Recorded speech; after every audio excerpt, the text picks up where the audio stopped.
I'd say a good 80 feet.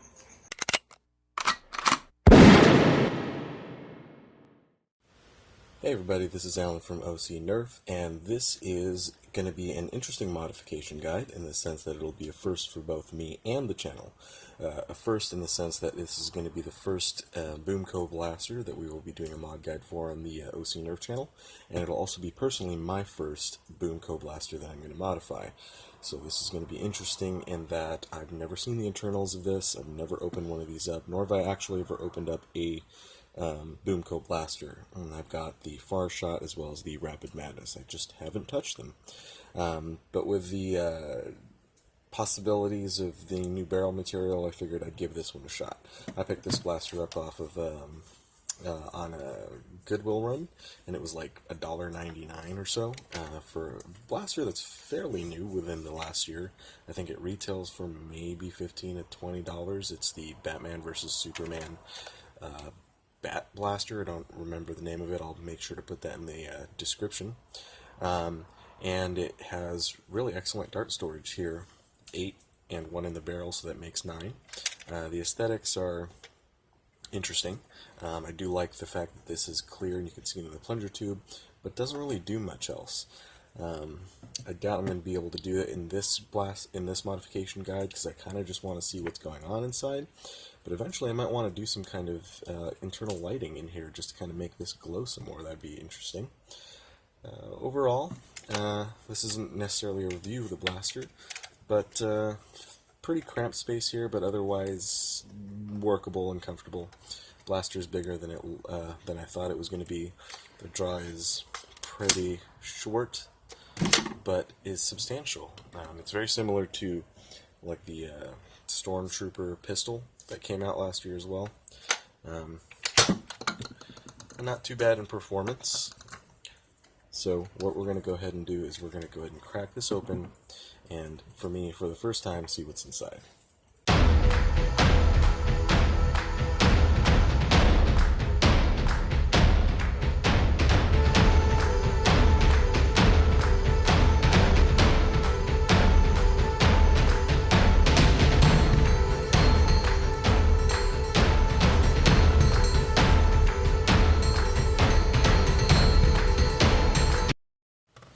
Okay, let's take a look at the internals.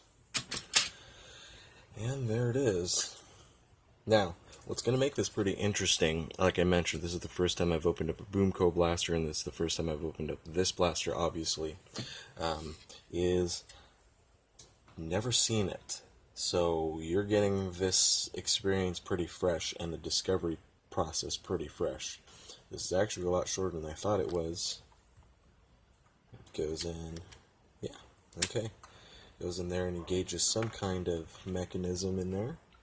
I know that you can't, and this is one of the things I want to figure out and remove, is you cannot fire a BoomCo blaster.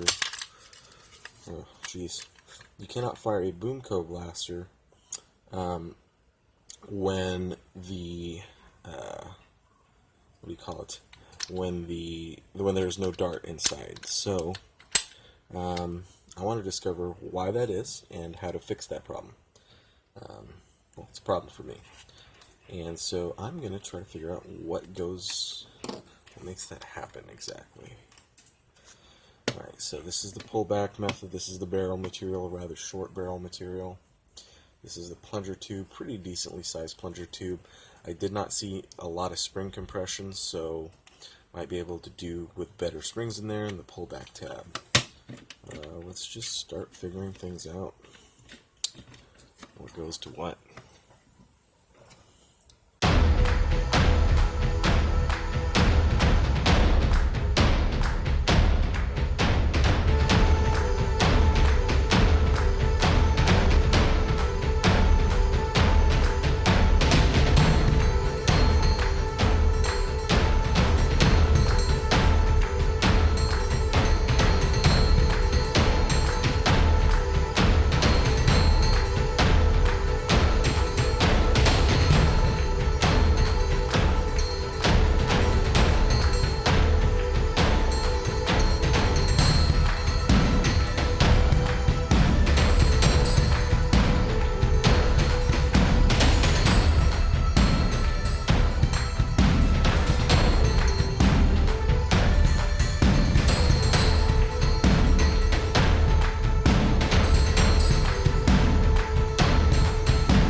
Okay, after spending a couple of minutes of discovery time, I've pretty much figured out, I think, how this whole thing works.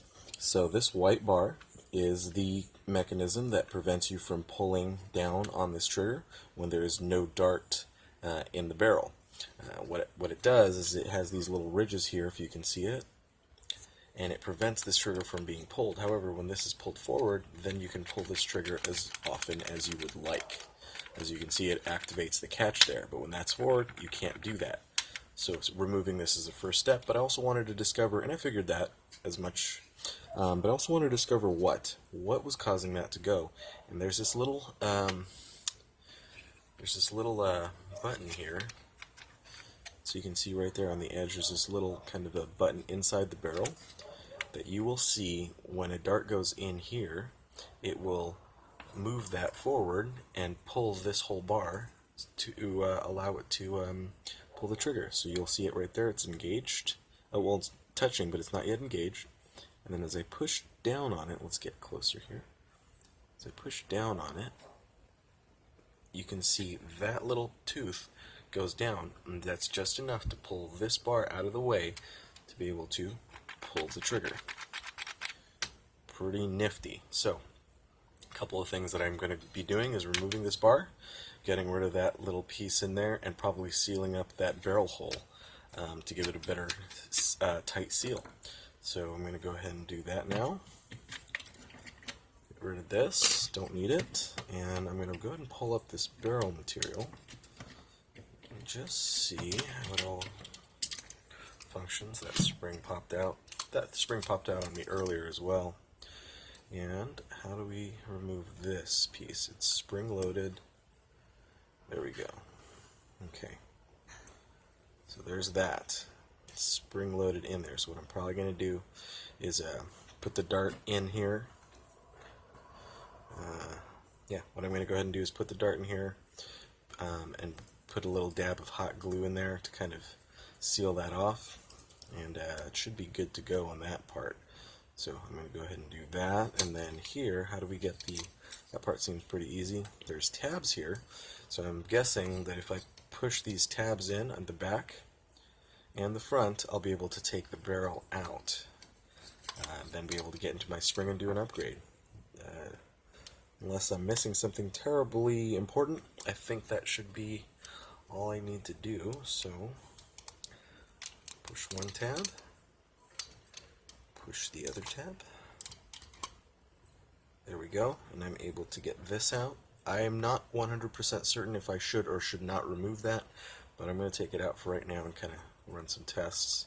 I think that should be okay. That rubber gasket in there seems to be doing its job of holding things in, so I'm going to take this out for now.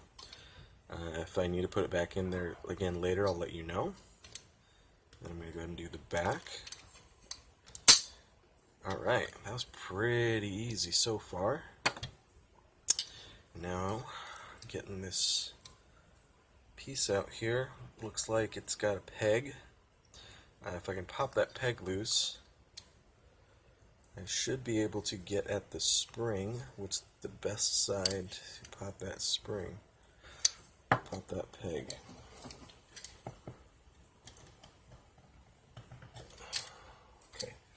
Discovery time, guys.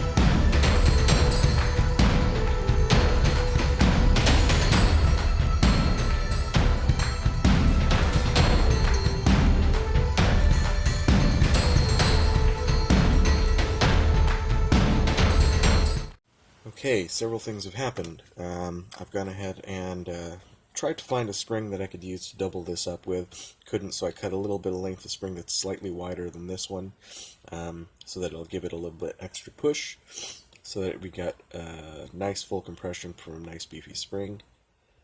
Basically, the issues I was having was this plunger rod was either too thick for the springs I wanted to use, or this plunger tube was too thin for the springs I wanted to use, or the springs were exactly the same size and didn't thread in because their coils weren't exactly done right, or matched up correctly. So that was kind of an issue. The other thing I did is, as I mentioned, I went ahead and hot glued this here so that we have a nice solid seal here, and it does not interfere at all with the darts being fed in there. And as you can see here, this is what I mean by putting in the two springs. Now, a couple of bad things did happen. One of them was salvaged, which is finding the catch spring for this, and I've hot glued it down so it doesn't happen again, but it popped off. The other thing that popped off was the cap for this. I have no idea where it went. If I find it, I'll let you guys know, but I don't have any idea where the heck it went off to. So I put the thicker spring on the outside, hoping that that'll be enough to catch in the ridges here. But it is making it a little bit harder to kind of put it in place. I cut this down, tested it to make sure that it's got the full compression for both springs at the exact amount that it needs to still catch, and it does still catch. I'm going to see if I can't demonstrate that on here. No promises, because it's without that cap it's really difficult to keep it all in place. When the two shells are together, hopefully that'll be better. I'm kind of concerned about putting this all together nice and neatly anyhow, just because without that cap it's kind of annoying. So let's go ahead and try to put it all together.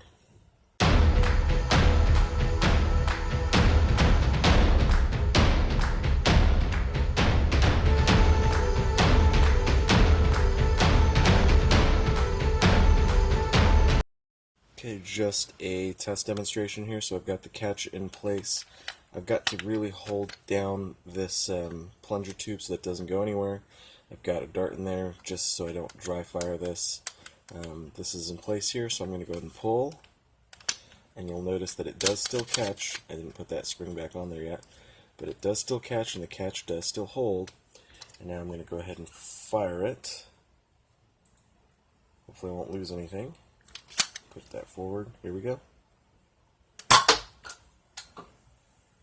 Yeah. And it does fire. So it catches, it fires. Those are good points. I'm going to go ahead and put this return spring back on somewhere. And then I'm going to try to go ahead and seal this thing back up. And hopefully that won't be too hard of a thing to do. So it doesn't look like I needed that peg at all. I didn't think I did. But it works just fine without it. So let me go ahead and find that piece and then put everything all back together.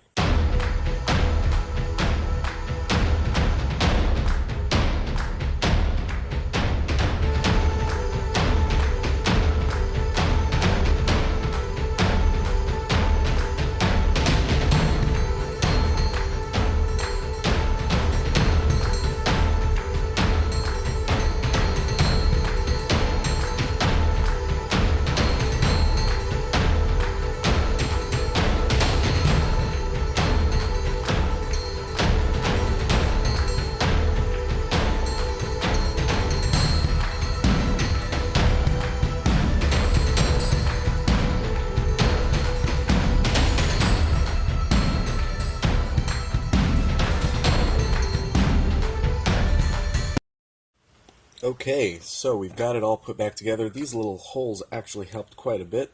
What I ended up doing was pushing the plunger tube down with my finger while I was closing it, and that helped keep it in that little ridge.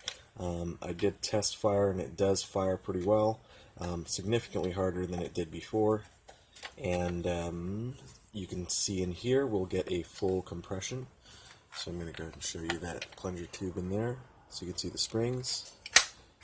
In there, we pretty much got as close of a full compression as possible. Cannot get any closer than that, really, on both of the springs. So that's got a full load. The catch seems to be working. I'm going to go ahead and put a dart in there, as I really don't want to dry fire this. But the catch seems to be holding up just fine. So we don't have any issues with that, which is good. So I've got a dart in there, and I'm going to go ahead and test fire this. Yep, that is hitting significantly harder. And we'll go ahead and see, with a couple more test shots, how well it does. So I'm going to go ahead and try this from a little bit of a range. Yeah, that's pretty good. You could also put a K26 spring in here. I've heard that that fits really well in that plunger tube with that plunger rod. I do not have one handy on me, but I did the best I could with what I did have, which is just a few other odds and ends springs from different blasters. Or just, I think the one I put in here was from Lowe's or Home Depot or Ace, one of those hardware store springs. I'm going to go ahead and do a couple more test shots with this just to see how well it does and how well it holds up. But I think that's roughly about it for this blaster. So, okay, I've gone ahead and test shot this a few more times just to see how it functions. Cool things to note is that yes, it does still catch, but at the same time, it also deprimes pretty well. So that's a nice nifty little feature for something that used to not be able to pull at any time, but now you can, and also be able to deprime it. I went ahead and tested a few shots with these darts, and I got about an average of about 80 feet flat. Some shots were falling around 75, some were peaking about 90 and a little bit over, but on the most part, I think it dropped pretty nicely at around 80 feet flat, and I think that's pretty good for this blaster to do flat. I could probably get more out of it by improving this seal and improving the spring load that's in here, but like I said, it is what I have in there. So just a little bit of a cut down spring addition. That being said, I'm pretty happy with what I've got so far, and I'll let you know if I upgrade this blaster. This is the first BoomCo blaster that I've done on this channel, and the first BoomCo blaster I've modded, so kudos to this movie, Batman vs. Superman, for letting me take charge of that for this one video. Thank you guys for watching, and be sure to like, subscribe, and comment. Have a good one. Nerf on.